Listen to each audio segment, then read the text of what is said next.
Hello everyone, I am Akash Gaur. Welcome back to Indian medical lecture. Guys, CBC report पूरी निचोड़ के आपको detail से बताऊंगा। और मैं कोई ट्रेडिशनल आपको फालतू का तरीका नहीं बताने वाला कि भाई मैंने रिपोर्ट बता दिया, इसमें से बता दूंगा मैं कि क्या चल रहा है क्या नहीं चल रहा। नहीं, पूरी डिटेल से बताऊंगा कौन सी सेल के बढ़ जाने पर क्या होता है, क्या बोलते हैं, कौन सी कोशिका ज़्यादा बढ़ेगी तो कौन सी बीमारी होती है।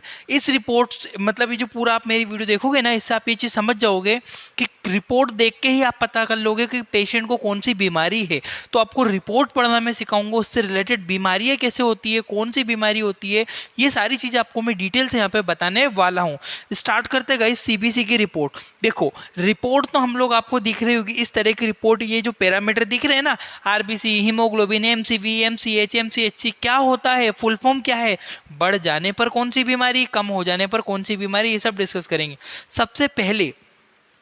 सबसे पहला जो लुक हम देखते हैं रिपोर्ट में, सबसे पहले ऊपर जो रिपोर्ट में लिखा हुआ आता है सीबीसी की रिपोर्ट में होता है, सीबीसी का फुल फॉर्म होता है कंप्लीट ब्लड काउंट। ठीक है, तो सीबीसी की रिपोर्ट में सबसे पहले ऊपर एक चीज लिखी हुई है, इरिथ्रोसाइट काउंट, यानी कि आरबीसी। आरबीसी का दूसरा नाम होता है इरिथ्रोसाइट। ठीक है, एक ही चीज है, red blood cell full form होता है उसका। देखो, आरबीसी की जो इसमें एक पेशेंट की रिपोर्ट है उसमें 5.26 इसकी रेंज आई हुई है। इसकी जो नॉर्मल रेंज होती है 4.2 से लेकर 5.4 मिलियन पर क्यूबिक एमएम, ये इसकी वो होती है, लिखा हुआ है मिलियन पर क्यूबिक एमएम। अब देखो जरा आरबीसीज क्या होती है, उसकी बढ़ने और कम में होने से क्या कमी होती है, इस तरह से बताऊंगा। आरबीसीज बता देता हूँ, आरबीसीज क्या होती है। आरबीसीज की जो नॉर्मल रेंज जो पेशेंट के अंदर होनी चाहिए वो होती है 4.5 से लेकर 5.5 मिलियन पर क्यूबिक एमएम। एक सामान्य व्यक्ति में, एक सामान्य मनुष्य में कितनी आरबीसी की मात्रा होती है, 4.5 से 5.5 मिलियन पर क्यूबिक एमएम तक इसकी नॉर्मल रेंज होती है गाइस। ठीक है, सामान्य मात्रा होती है। अब देखो, आरबीसी के बढ़ जाने पर पॉलीसाइथेमिया कहते हैं।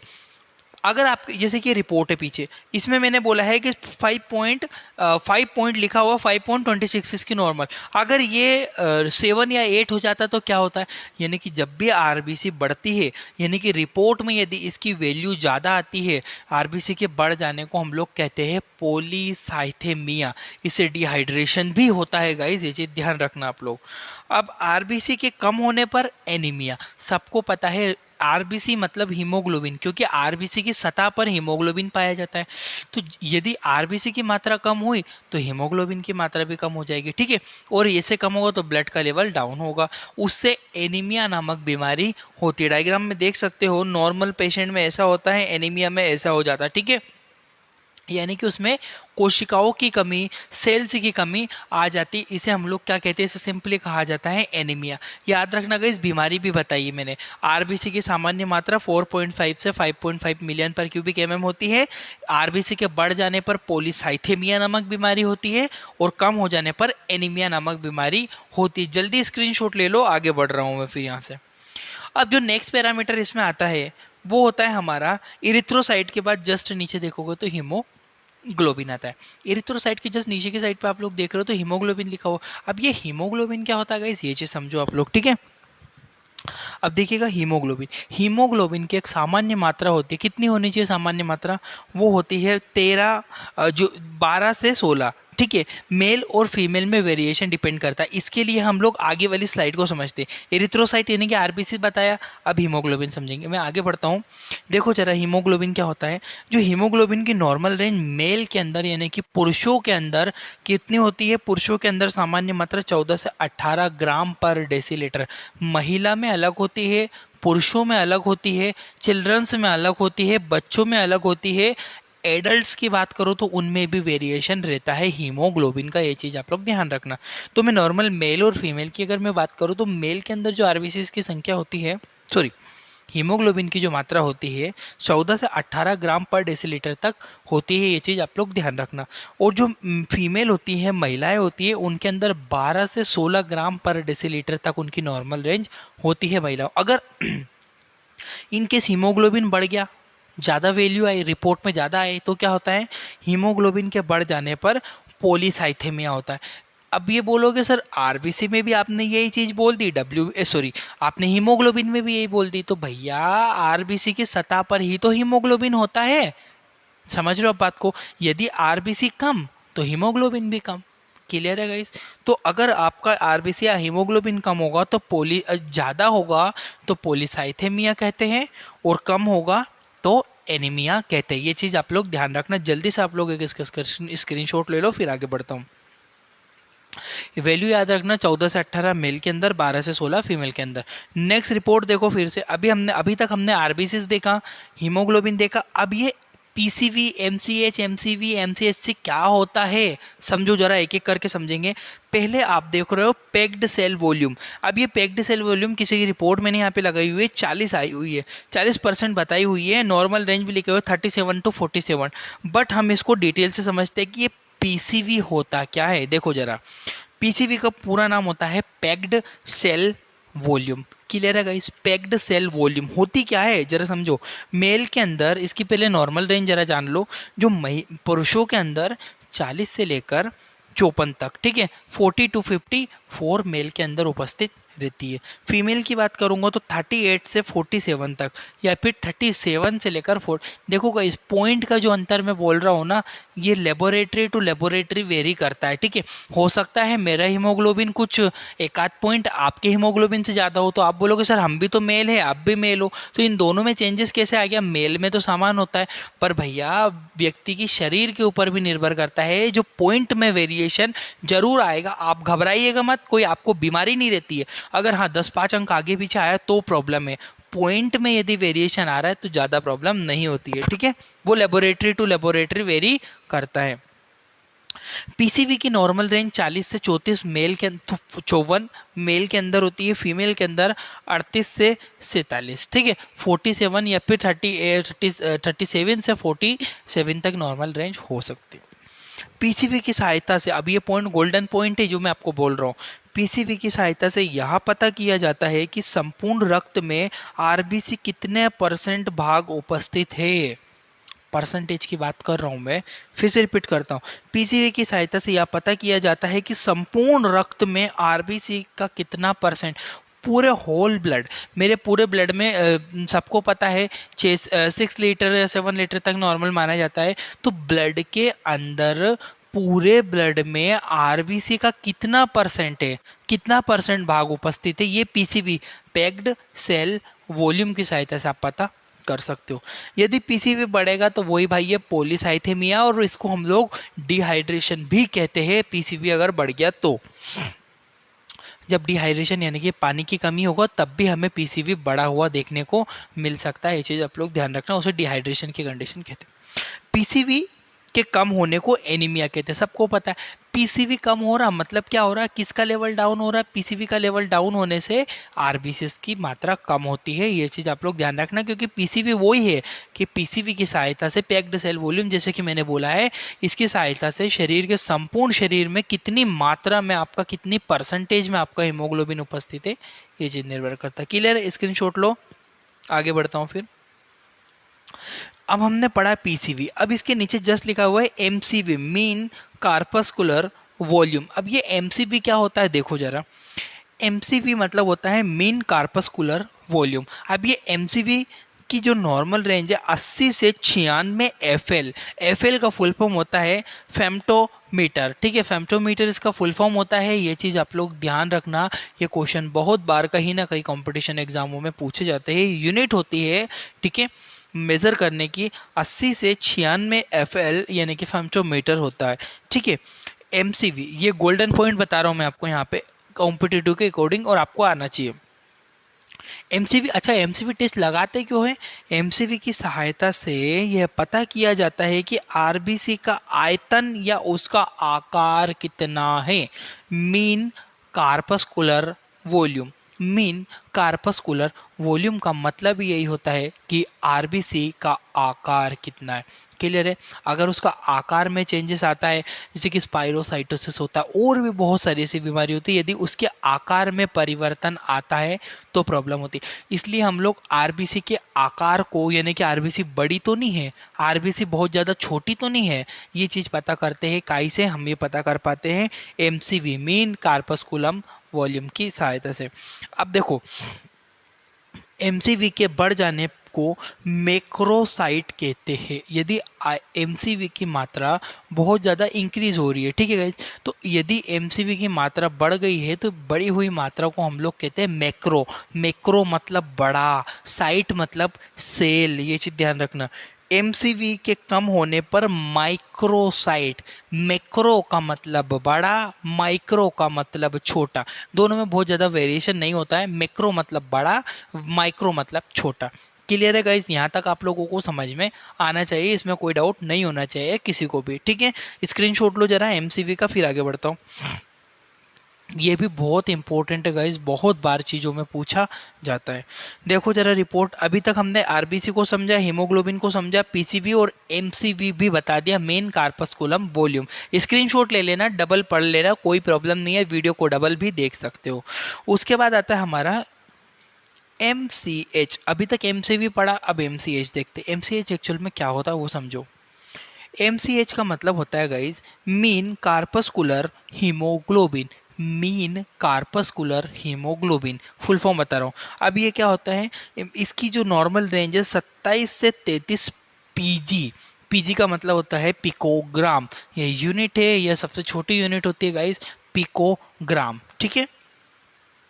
पिकोग्राम जो होती है माइक्रोग्राम से भी छोटी होती है, चीज ध्यान रखना आप लोग, ठीक है। पिकोग्राम जो होता है सामान्य मात्रा है 27 से 33। अब जो है एमसीएच टेस्ट क्यों करते हैं?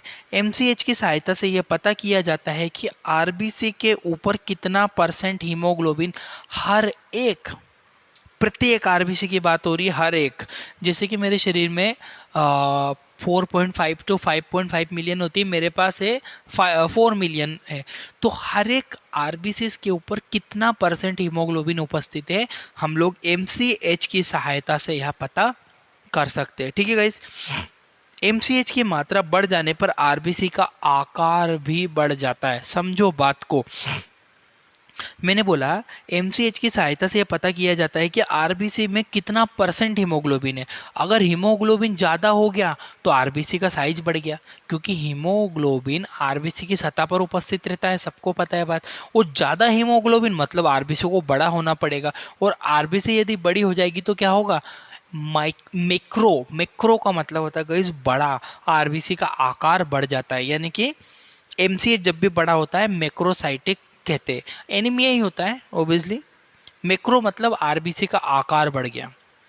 एमसीएच का मतलब होता है माइक्रोसाइटिक एनीमिया, छोटी आरबीसी हो गई, संख्या भी उसकी कम हो गई, ठीक है, हीमोग्लोबिन कम। अब देखो ना भैया, मैं तो बोला एमसीएच का मतलब मेन कार्पस्कुलम हीमोग्लोबिन।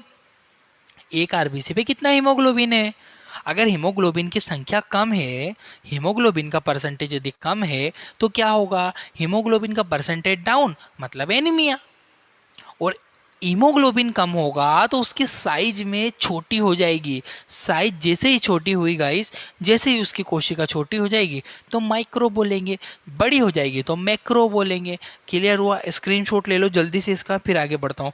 एमसीवी एमसीएच बहुत डिटेल से, बहुत अच्छे से समझा रहा हूँ गाइस। इस वीडियो को समझ में आ रही हो तो पहले वीडियो को रोक के पहले फुर्सत में लाइक करो, क्योंकि आपको यदि समझ में आ रहा है तो वीडियो को जरूर लाइक कीजिएगा आप लोग, ठीक है। स्क्रीनशॉट ले लो, फिर आगे बढ़ता हूँ। अब देखो, अभी तक हमने एमसीवी देख लिया, अब आते हम एमसीएच मेन कार्पस्कुलम हीमोग्लोबिन भी देखा। अब हम लोग देखते हैं एम आरडीडब्ल्यू। ये आरडीडब्ल्यू क्या है ये समझो। आरडीडब्ल्यू का मतलब होता है red blood cell distribution white. क्या मतलब होता है, इसकी नॉर्मल रेंज पहले समझ लो।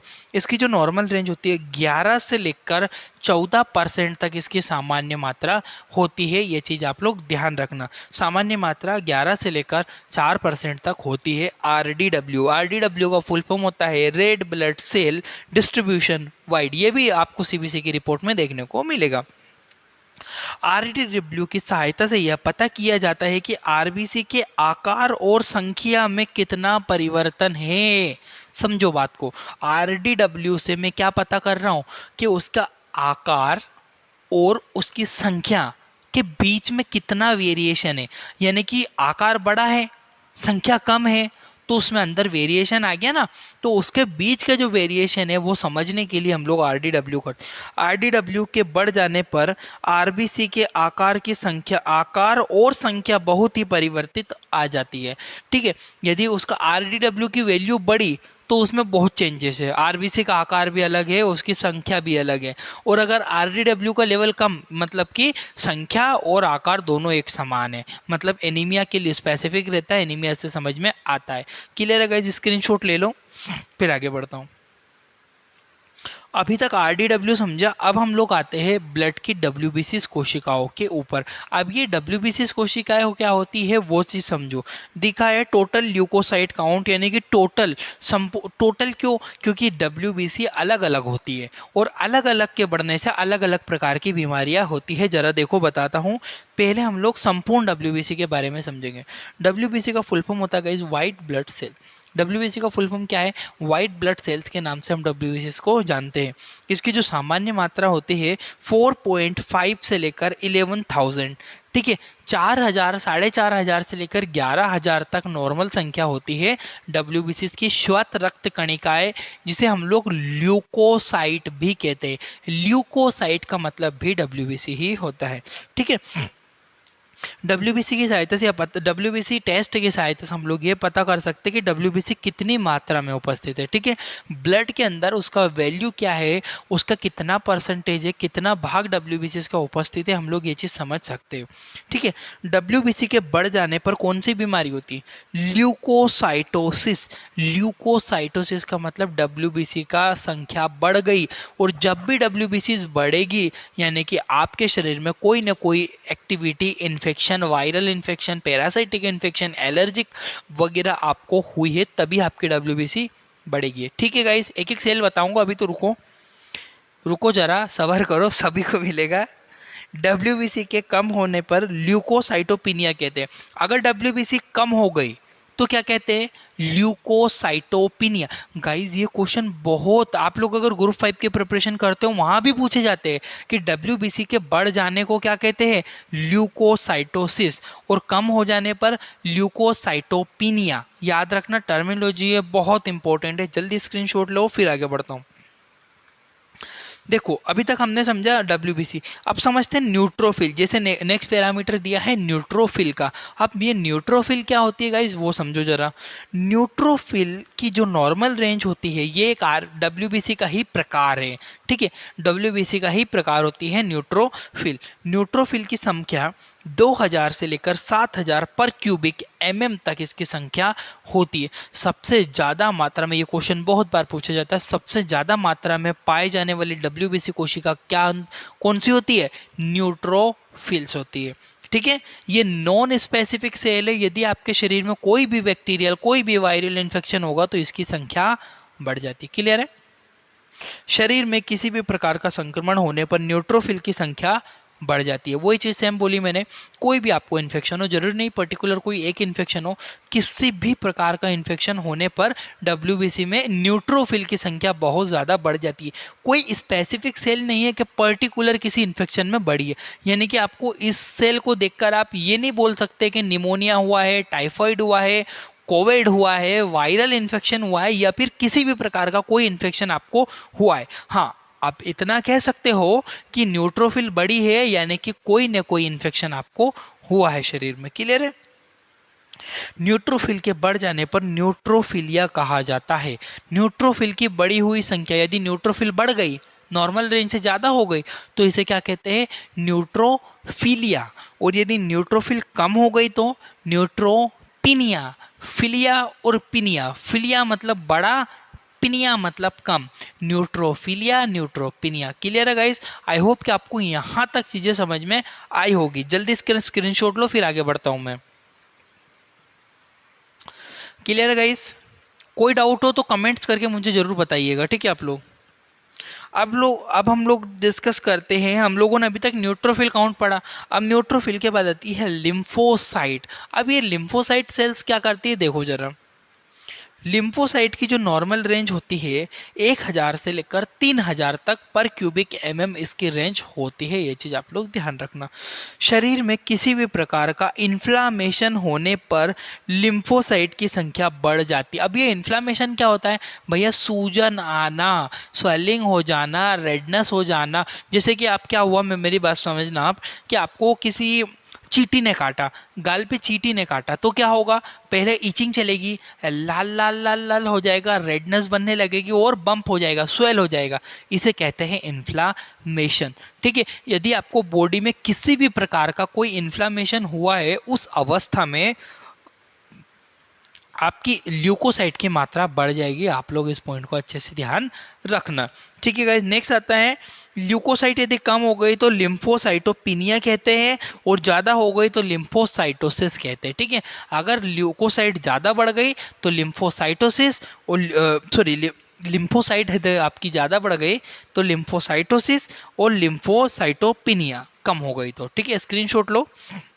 मैं कंफ्यूज हो गया लिम्फोसाइट और ल्यूकोसाइट, क्योंकि ल्यूकोसाइट और लिम्फोसाइट कोई वो नहीं, ल्यूकोसाइट डब्ल्यूबीसी का ही दूसरा नाम है और लिम्फोसाइट उसकी ही एक सेल होती है। अब देखो लिम्फोसाइट देखा, अब दूसरी सेल आती है इसमें मोनोसाइट। देखो जरा, मोनोसाइट की जो सामान्य रेंज होती है, सामान्य मात्रा होती है शरीर में 200 से लेकर 1000 पर क्यूबिक एमएम तक इसकी संख्या होती है, सामान्य मात्रा। अब ये कब बढ़ जाती है? अगर ये बढ़ी हुई आ रही है तो कौन सी बीमारी है? Auto immune disease. यदि कोई शरीर में किसी प्रकार की ऑटो इम्यून डिसीज हो गई है तब इसकी संख्या बढ़ जाती है, ये चीज आप लोग ध्यान। अब ये ऑटो इम्यून डिसीज क्या है? ऑटो इम्यून डिसीज ऐसी डिसीज जो हमारे शरीर के कोशिकाएं, हमारा इम्यून सिस्टम हमें ही ना पहचाने और अंदर से हमें ही खत्म करने लगे, उसे ऑटो इम्यून डिसीज कहते हैं, बहुत ही सीरियस होती है। मोनोसाइट के बढ़ जाने पर मोनोसाइटोसिस कहते हैं, और कम होने पर मोनोसाइटोपिनिया के नाम से जाना जाता है। यदि मोनोसाइट कम तो मोनोसाइटोपिनिया, यदि ज्यादा तो मोनोसाइटोसिस। स्क्रीनशॉट ले लो, फिर आगे बढ़ता हूं मैं। अभी तक मोनोसाइट डिस्कस करा, अब देखो इओसिनोफिल क्या है जरा। इओसिनोफिल की जो नॉर्मल रेंज होती है 200 से लेकर 1000, ये थोड़ी वेरिएज, देखो इधर मैं बताता हूँ आपको इसकी कितनी होती है। इओसिनोफिल की जो नॉर्मल रेंज है वो 20 से लेकर 500 तक। ठीक है, इसका करेक्शन कर लीजिएगा गाइस, ये थोड़ी सी इसकी नॉर्मल रेंज जो है ये गलत लिखी हुई है यहाँ पे। 20 से लेकर 500 पर क्यूबिक एमएम इसकी जो नॉर्मल रेंज होती है, ये वाली इसकी नॉर्मल रेंज होती है। जब एलर्जी या अस्थमा, और यदि आपके शरीर में कोई एलर्जी हुई है, यदि कोई अस्थमा हुआ है, तब क्या होता है? इओसिनोफिल बढ़ जाता है। इओसिनोफिल कब बढ़ेगी? जब भी आपको इओसिनोफिल बढ़ी हुई दिखाई दे, यानी कि आपको कौन सी एलर्जी हुई है, अस्थमा हुआ है, दोनों कंडीशन में आपकी इओसिनोफिल बढ़ जाती है। इओसिनोफिल के बढ़ जाने पर इओसिनोफिलिया कहा जाता है, ये चीज आप लोग माइंड में रख लो। और लिम्फोसाइट कहाँ आ गई? 1 मिनट गाइस, ये इओसिनोफिल है। ठीक है, अब इओसिनोफिल यदि क्या हो गया, इओसिनोफिल कम हो गई तो इओसिनोपिनिया कहते। यदि इओसिनोफिल बढ़ जाती है तो इओसिनोफिलिया, इओसिनोफिल कम हो जाती है इओसिनोपिनिया। और इसके बढ़ने पर कब एलर्जी या अस्थमा में इसकी मात्रा बढ़ती है, आप लोग ध्यान रखना। ठीक है, आई होप कि आपको गाइस ये चीज़ समझ में आई होगी। तब तक आप लोग मेरे चैनल को जाके एक बार विजिट करो, जाके देखो, बहुत सारी चीज़ें आपको लोगों के लिए डली हुई है। Thank you for watching.